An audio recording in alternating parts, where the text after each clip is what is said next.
What is up, guys? Welcome back to Wrestling Crossroads.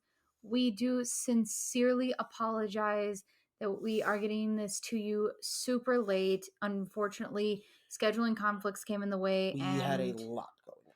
And as you guys know, we don't ever put anything out this late.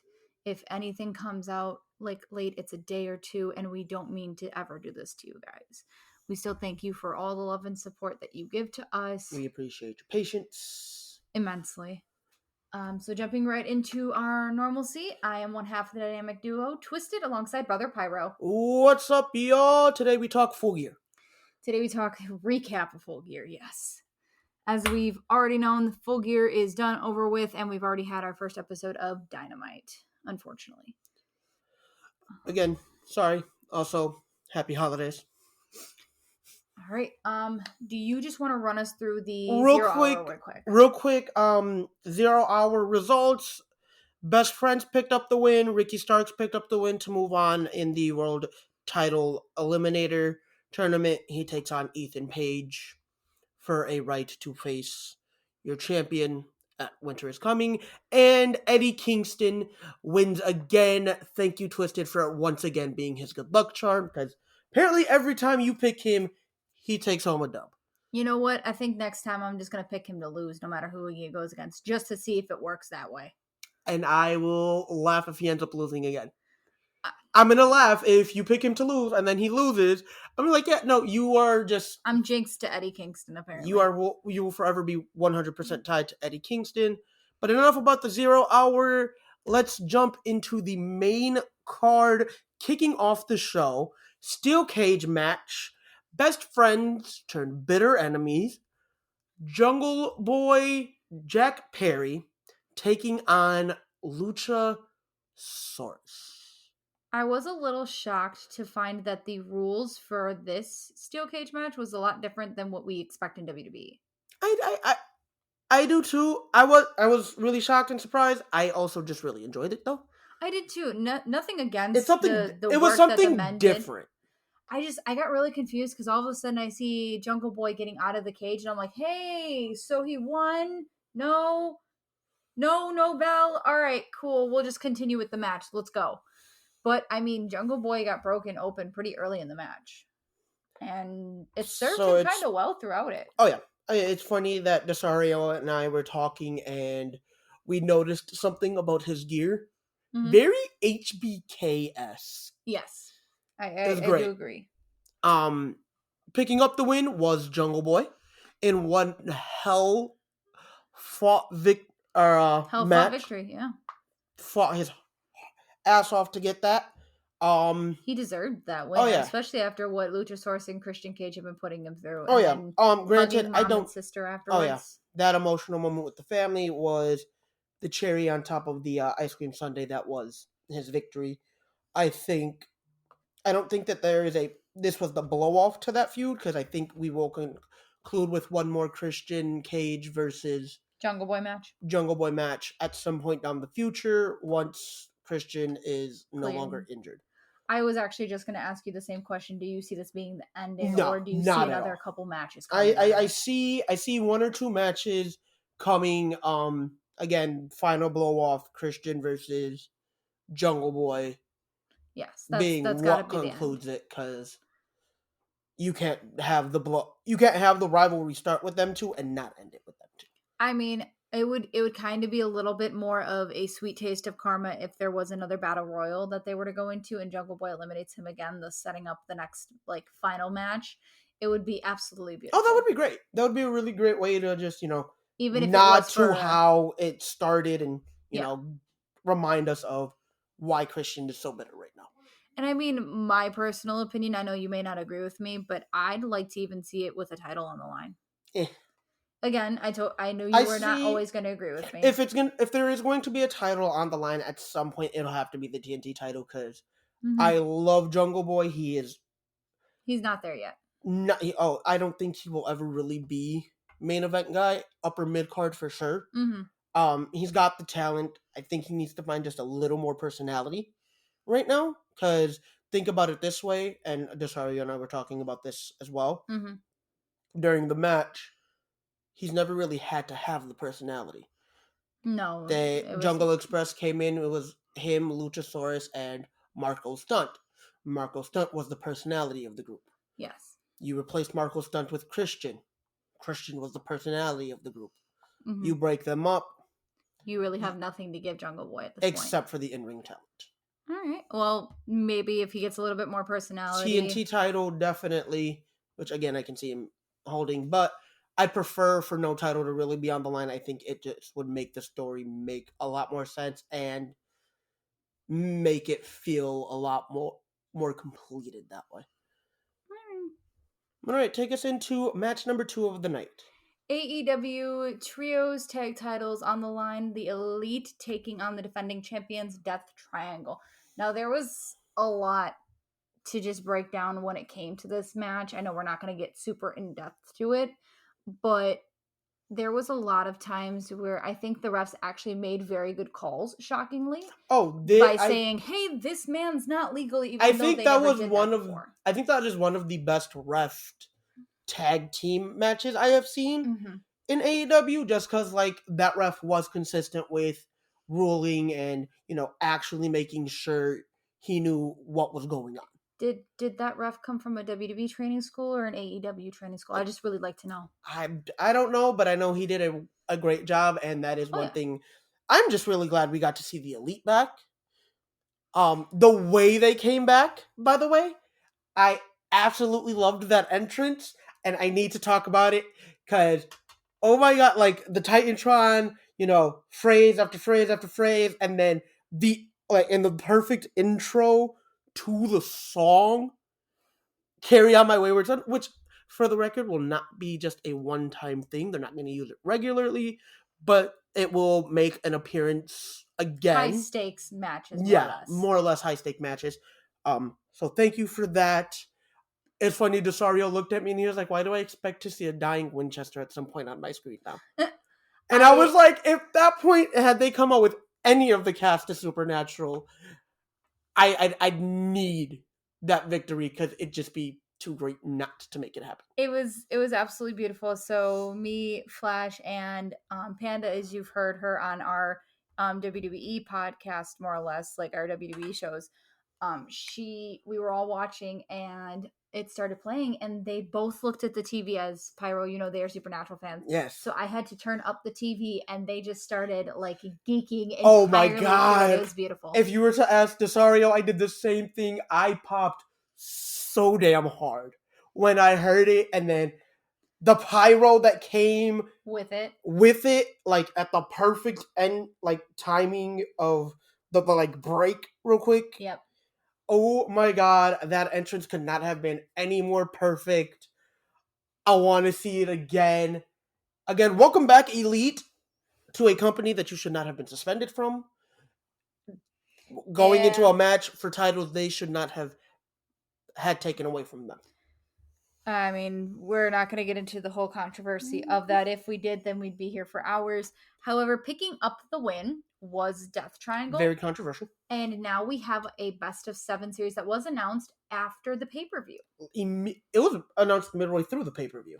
That now we have a best of 7 series, which I am 100% golden with. Shut up, take my money, because these 6 men put on magic. I want to point out that the way they picked up the win was that use of the hammer, and you can tell Rey Fenix wanted nothing to do with it.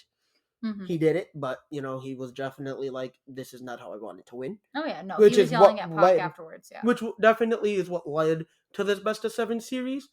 Hopefully the Elite. I say, do you see it at the end? The Elite. I definitely see the Elite picking it up, and part of me is wondering how much influence these guys had on making it a best of 7 series instead of a one-off.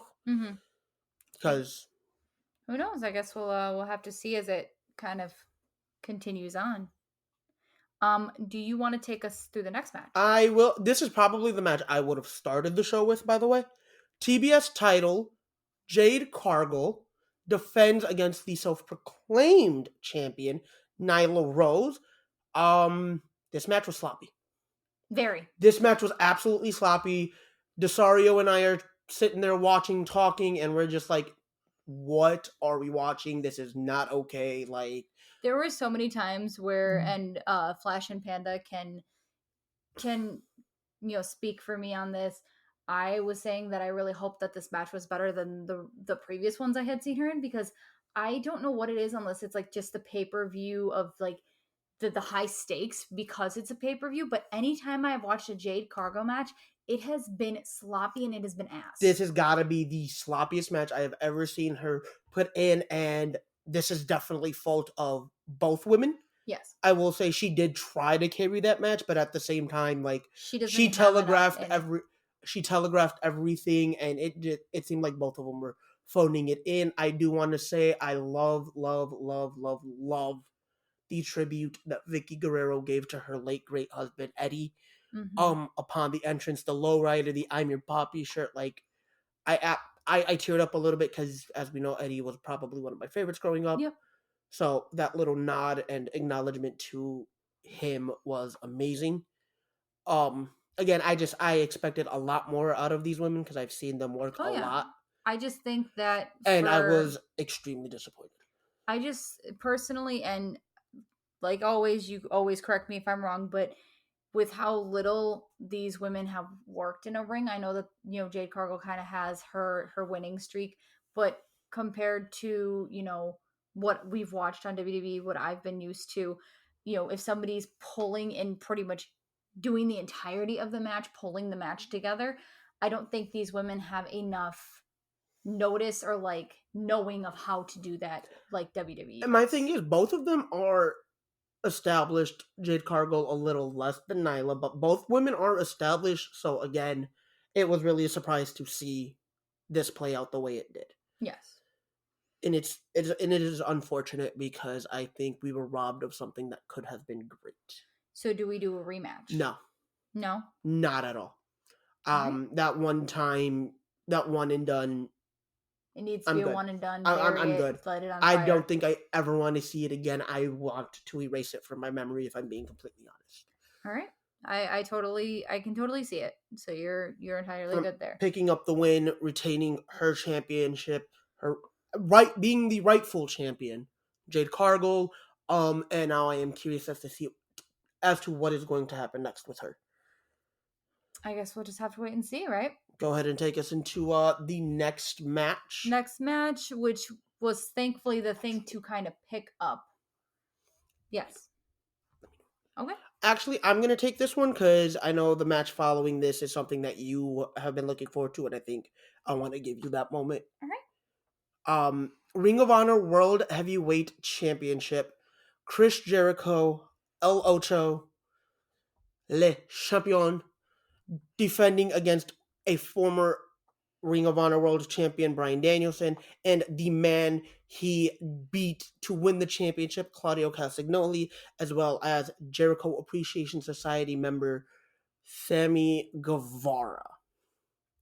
This match was great. You got to see a lot of respect amongst all of the men involved. You got to see a lot of story being told.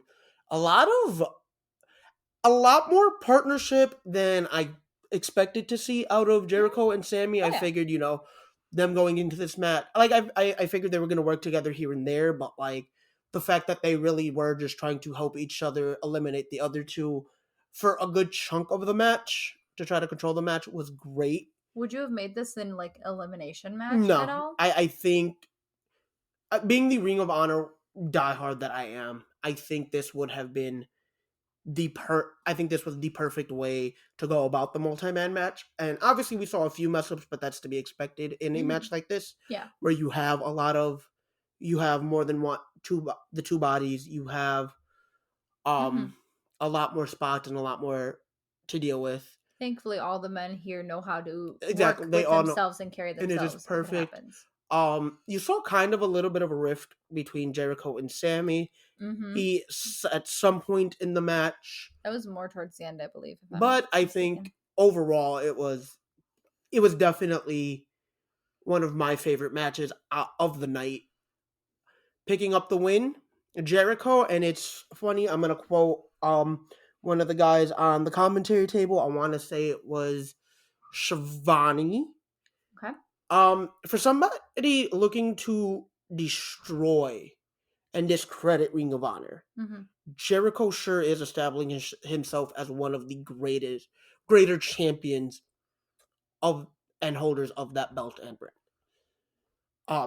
Like I said, I definitely want to see a lot more come out of his title reign. I want to know what's going to happen with him and Guevara. I think Guevara showed that he can really hang in there with the best of them with this match. Oh yeah, most definitely. This was definitely a test of where you at ring wise, because I don't think he's really been tested. Yes. I don't think he's really been battle tested or put in a position to truly solidify his talent.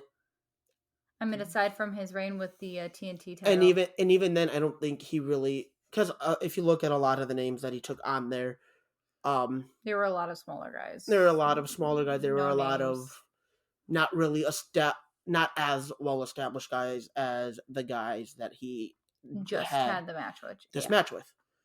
So I totally agree. I can definitely see the build and the push coming for him after him putting on such a stellar performance. I guess we'll have to wait and see for that one. I know you're very excited. Oh yeah. Especially when it comes for an underdog and they're actually proving themselves through the ranks. I know you absolutely love it. Oh yeah, I love seeing guys that nobody wants to give a chance to really show that, make people eat their words. Like just him being able to, hey, you guys are doubting me, and I'm going to show you why you really shouldn't. Give me my chance to shine, and we'll see where he could take it from there. Oh yeah. But now moving into the next match, I think is a really big emotional match. And I know again you were looking forward to this match. Oh yeah, I was. And probably more than anybody that I know. Yes. So I'm gonna go ahead and let you have this one. So next match up, we have Saraya taking on. She said it right, people. Taking on Dr. Britt Baker. Help me with it. DMD. This was Saraya's debut match in AEW and her first match back after 5 years with a career-threatening injury. I think they counted it at a little over 1,200 days. Yes. 1,200 days without seeing her in the ring, formerly known in WWE as Paige, which was the last time any of us got to see her wrestle. It was very sad for see. You definitely hate the way that went about and her being forced into retirement, because you hate to see that happen with anybody. Like I know when it happened, especially I know when it happened. Oh yeah, she's a 17-year vet. I want to point out, and she's only like 31. She's in her late 20s, early 30s. Like she's been doing this for 17 years. She comes from a lineage of wrestling. Like was literally born into the business. So to see her have this moment of just being able to step in the ring again, I really does warm my heart, and I'm so happy to see it. So, looking it up real quick, she is actually 30. Her birthday, and one of the reasons why I love her is because her birthday is 10 days after mine. Okay, so knowing me as long as we have, obviously brother and sister, how much I've come to love wrestling and how much I've come to love her. When she came up to the main roster, she was the youngest reigning Divas champion. Yeah, like I said. So think about it. She's been doing this since she was 13. She's 30 years old. She's been doing this for 17 years. So for her to have to give it up. I will say this. I did love her in the WWE, but I don't think she really had a lot of truly memorable moments with the company, with the exception of her first Divas title run. Well, I can say her second Divas title run was also very memorable in my mind because she won it on her birthday, on her 21st birthday. And that is awesome. But like I said, I don't think she really had a big enough. She was really a big fish, small pond scenario at that point because we didn't have much. Let's be honest. Division. At that time in the women's division, with the exception of maybe 2 women on the roster, that being Tamina and Natalia, nobody else was really truly established. So she kind of, I mean, making a name for herself, you had AJ Lee. and even then, like, she wasn't like, She wasn't a huge vet, but at the same time, with what she had, at that time she made a name for she was herself. probably the biggest name in the women's Oh division at yes. that time. Oh But yeah. yeah, like I said, and again, another topic that Desario and I talked about is, name me something that she did in WWE that really Yeah. propelled her to be, that top person, that top woman, that face of the division or the company, and I don't think she really ever had that. I mean, if we go back Personally. to early WWE, she was the first ever NXT Women's Champion, so I do say that is something. And even then, at that time, not a lot of people had access to that, so how many people truly are going to be able to say they can remember that? Or they got to see that? I mean, anybody who was pretty much there at the center at that time. Exactly, and that's why I'm saying she never really got the chance to truly be the face of a company like I know she can. And part of me is really hoping that she gets that with AEW. Part of me also is like, I don't know how much of this her being cleared is legit, or how long it's gonna last, and how long it's gonna last. I totally agree. So part of me did, and I did say this, part of me does wish she would have stayed retired, just to not further her own health. I mean, a lot of people could have said that about Bryan Danielson. I did say that about Bryan Danielson. I said it about Edge. Yep. I said it about Christian after his 90 million concussions that kept him out of in-ring action for God knows how long. Which, by the way, I'm gonna divot a little bit. As we have been. Yes, because, and I think where I'm going to divot does tie into one of the people involved in this match. Mm-hmm. Britt Baker's boyfriend, Adam Cole. Yes. We haven't seen him since June. Mm-hmm. He came back in like August to have Fish and O'Reilly turn on the Elite, and then what happened? None of them have been seen since. Bobby Fish has been released, and Adam Cole is probably never going to wrestle again because of the severity of the concussion he had at the Forbidden Door pay-per-view. He is literally in the same Christian effect, and it sucks because that man is a stud. Yeah. And I hate that it happened. I hate seeing guys, girls, wrestlers of any kind, sports figures of any kind, be put in this situation. I know, you hate to see it, and you hate to see anything that could have been great come to an end so early. Like, it's... I hate when the decision is taken out of their hands. I agree. But circling back into the match itself, because I did have to... You had to go on your tangent. Felt like it's been a while. That, and I also do feel like it did tie into what the storyline was going into the match. Well, speaking of the match, for it being her first time back in 5 years, she did a fantastic job, I will say. She did. You noticed the moments of ring rust, but that's going to happen when you haven't wrestled in over 1,000 days.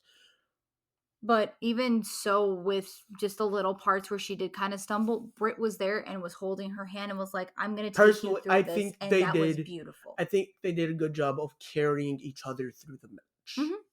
And then I'm going to get to the very end of this, picking up the win. The chemistry between them is amazing. Oh, I'd love to see it. I want to see him run it back. Because, the whole Saraya slogan is, this is my house. Really, this is Britt Baker's division, with or without that title. They even acknowledged that on commentary. With or without that title, your face of the women's division, your most relevant woman will forever be Dr. Britt Baker, DMD. So if you want to claim that this is your house, that this is your division, you have to go through her. And I think this was step one. Yeah. But I don't need a couple more. But I don't think you've done enough to truly take the division from her. I guess we'll have to just like I always say, we'll have to wait and see.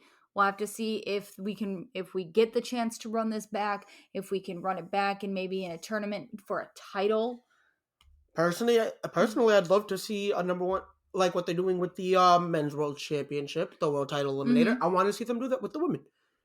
Well, because I think Jamie Hayter will be up for anything. Oh yeah, I think the women's division can be pretty stacked, especially if you look at what you have. Yeah. Especially if you look at the talent that you truly do have, if you know how to utilize it. Well, hopefully, fingers crossed, Tony Khan will learn how to. Picking Honestly. up the win was Saraya, and she did have kind of a character break moment where she hugged Britt Baker after the match. I think that And was a term of respect respect, a sharing of respect. The moment I want to talk about post match, was when she went over by her brother. Zach Zodiac. The fact that They they acknowledged him. involved him in this story for that match, him being ringside to see his little sister come out, being able to have this full circle moment for herself, and again with their lineage. Absolutely beautiful. And I want to point out that at this point, I don't think there is a company that he hasn't, in some which way or form, shown up on at this point. He even tweeted it himself. He's appeared on WWE. He's now appeared on AEW. He's been part of Ring of Honor, New Japan. Like, he has been able to, make himself relevant in any aspect of a company. And I think, again, just because of the lineage that they have, it opens a lot of doors for them. Would you like to see him in AEW? I would love to see him. I would love to see him officially signed to an AEW, maybe go through their Ring of Honor division. Okay. Because I've been able to, like, obviously, thankfully the internet exists. Oh, yeah. So I've been able to use that to really familiarize myself with Zach Zodiac. He is definitely... He can definitely somebody be you'd something. like to see more in a bigger ring. Yes, on a bigger stage instead of having to, like, do house shows with family. More I mean, or less. There's nothing wrong with local that. indie shows, which, again, nothing wrong with that. You are truly establishing yourself as a performer. Your wings. But I think he can spread his wings and fly outside of the small spot that he's in. All right, let's go into the next match. Let's get this going. All right, TNT Championship on the line. Wardlow, Samoa Joe, and Powerhouse Hobbs. A battle of the bigs.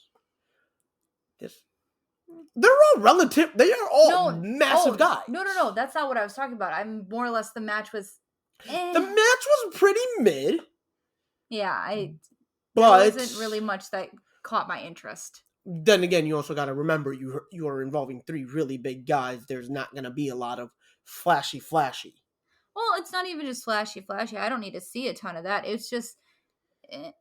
I think it did it. I think it served its purpose and did its job. Told the story that it needed to tell.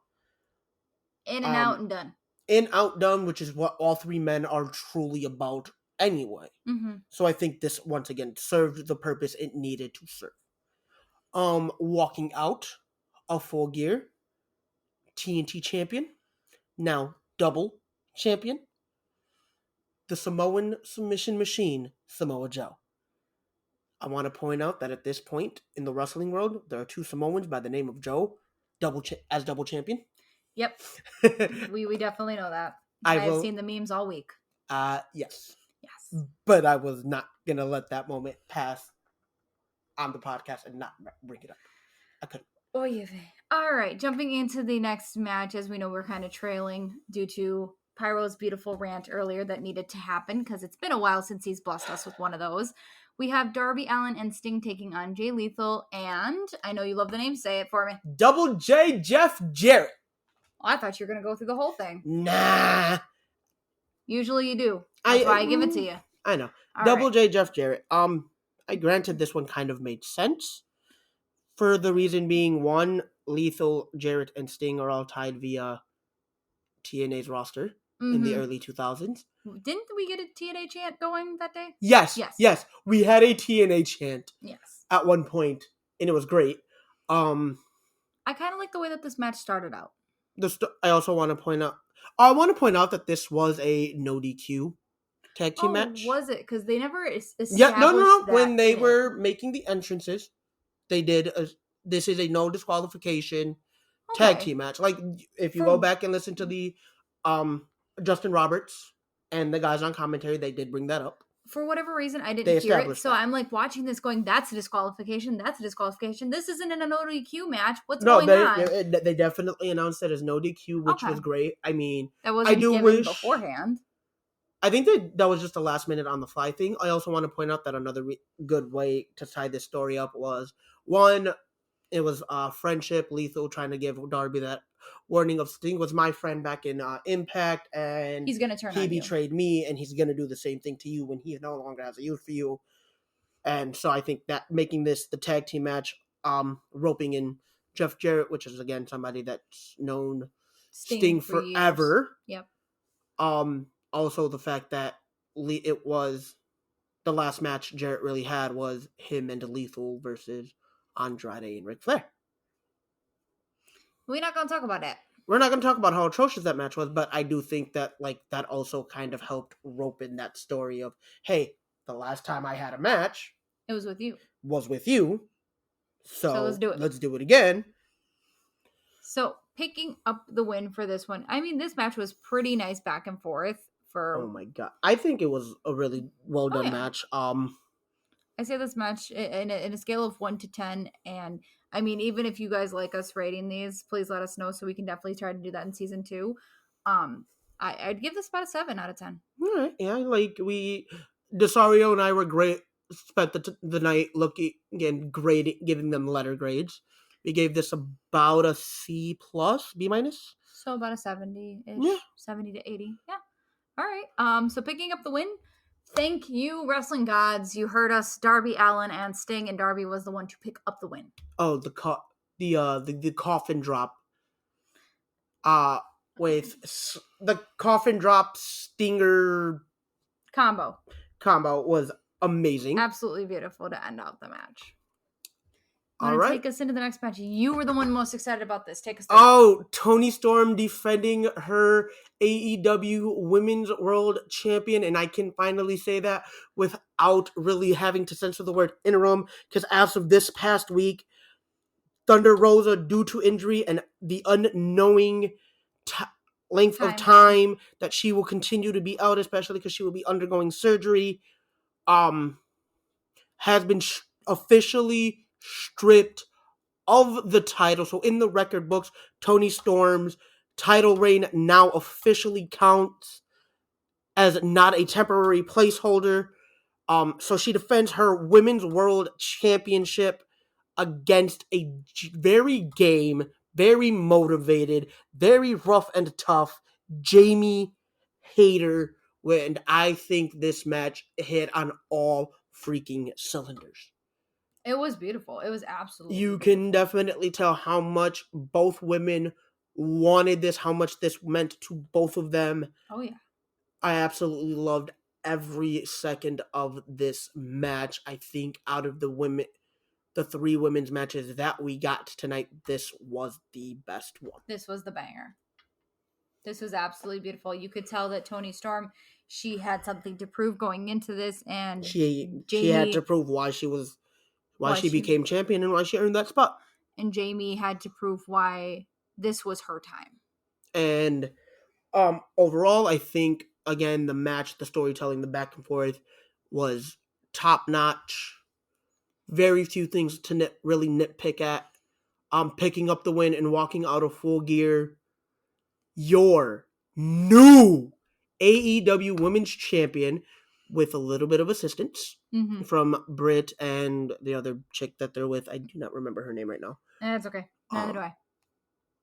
Jamie Hayter.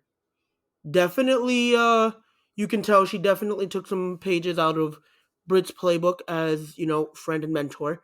Mm-hmm. Well deserved. I think Jamie Hayter definitely deserved this. I don't think they did a good enough job to build a Toni into the spotlight. I think her losing the title will give them a chance to actually and properly build her as the star that we all know she can be. Jumping into the second to last match, the one I am most regretting of my life, we have the AEW Tag Team Championship on the line. The Acclaimed put their titles against Swerve in Our Glory. This match had a lot that you could call out for DQs. This match had a lot you can call out for a lot of moments. I don't think the ref did a good enough job. I don't think so either. Watching everything. No, definitely not. There was too much where, there was even a point where they brought in the barricade and it was used. Oh yeah, definitely DQ there. There Oh. should have been a couple countouts at that Mhm. point. I also want to point. I believe we got a table spot in this match. I believe so, if I'm not I mistaken. believe it was this match we got a table spot that wasn't needed. No, I think that's the last match. Was it? Yes, the main Okay. event had the table spot. I, for whatever reason, thought it was one of the tag team matches. I just remember the barricade being brought into this and it not I being remember needed. that. No. Unfortunately, I think it lost did. on this side. I think it did tell a great story. Mm-hmm. The Acclaim's entrance was beautiful. Max Caster called out everybody on everything. I had to replay that for Flash. It was hilarious. About 3 different times so he could laugh. Oh no! Laughing. It was hilarious. It was great. It was It definitely reminded me of like early Cena. Oh, Thugonomic Cena. Yes, call out everybody. Oh my god, it was great. Max Caster, you are truly a gem. So this match didn't turn the way I thought it was going to for the fact of injury, but it was a turn on the partner. I think it was. That's exactly what it was. Lee, I think, was finally tired of Strickland's bullshit. That's what it was. Mm-hmm. And so, what did he do? He walked away.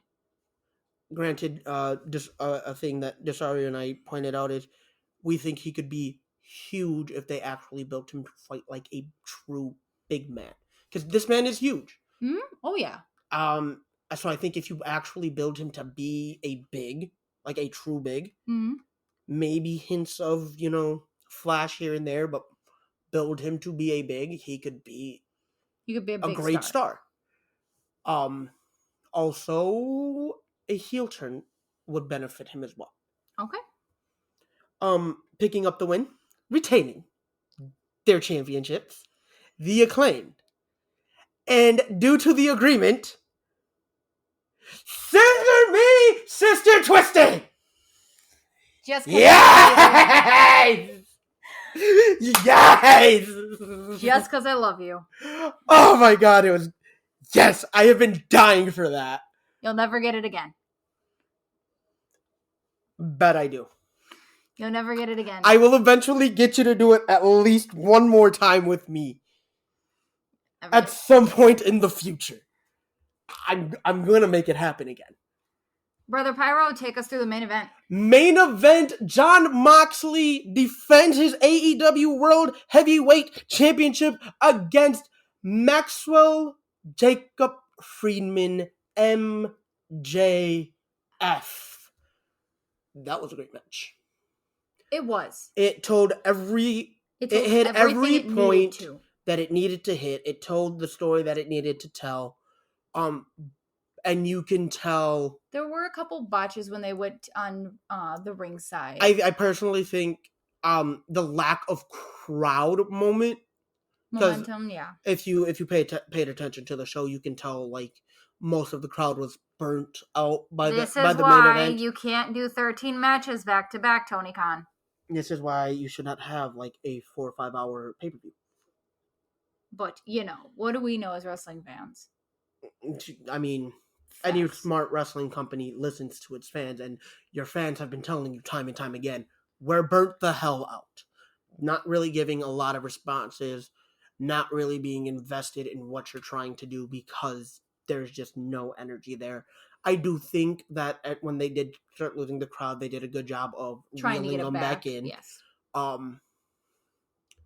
Something interesting that happened. Bring us through it. Going into the closing moments, mm-hmm. You see MJF getting ready to use that dynamite diamond ring. Yes. Regal comes down and is yelling at him not to do it. That if he wants to be the champion, he needs to do it legit. Twisted? Mm-hmm. What is the greatest trick that the devil ever pulled? He brought William Regal. No. The greatest trick the devil ever pulled was making sure the world didn't know he existed. Mm-hmm. And what happened? We saw the true William devil. Regal. We saw the person behind the real devil, and it wasn't MJF. It was Mr. William Regal. And Desario and I talked about this. When has Regal really ever been a face? Note it, it's never happened. Regal has never been a good guy, and that's part of the reason it took me a minute to get behind Blackpool Combat Club. Mm-hmm. I thought, at first, he's tied to a lot of these guys just because of their time in WWE, mentor role. That's what this is. That's what this is. That's all it is. Then they truly establish them as a heel faction. I was like, or as a face faction. I'm like, all right, what? Because any of the men in Blackpool Combat Club can be faces. Oh, they are all faces. Yes. So to see Regal aligned with that did throw me off a bit, and I was like, all right, I'm gonna give it a chance. Mm-hmm. The Devil's true colors were shown.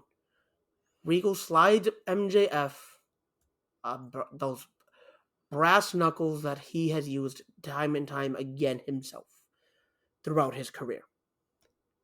Walking out of Newark, New Jersey, your new AEW World Heavyweight Champion, the person that the crowd wanted to see all along, MJF, is now your champion. Something, again, we all wanted.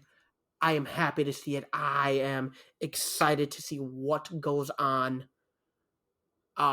with this title reign, and I need to see what happens through this aftermath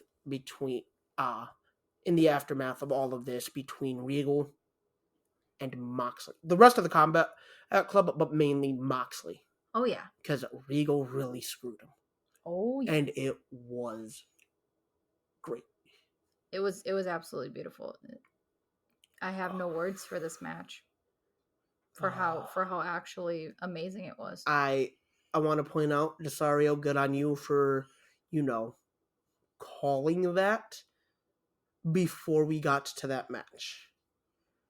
So shout out there. Oh yeah, because me and him were talking, and he was even telling me, he's like, "This is what I think Regal's actually going to cost Mox the championship. Why? Because he's never been a good guy, and now we have it. I'm excited. All right, guys, that is the end to Full Gear. Again, we are sorry that this drags on, but we try to give you as much content with it as we can. However, again, Tony Khan doesn't know how to take a good pay-per-view and shorten it from 5 long hours to 2.5, maybe 3 at most. So we apologize. But all right, enjoy the rest of your guys' holiday. I will see you again for Survivor Series. Yep. Laters, guys.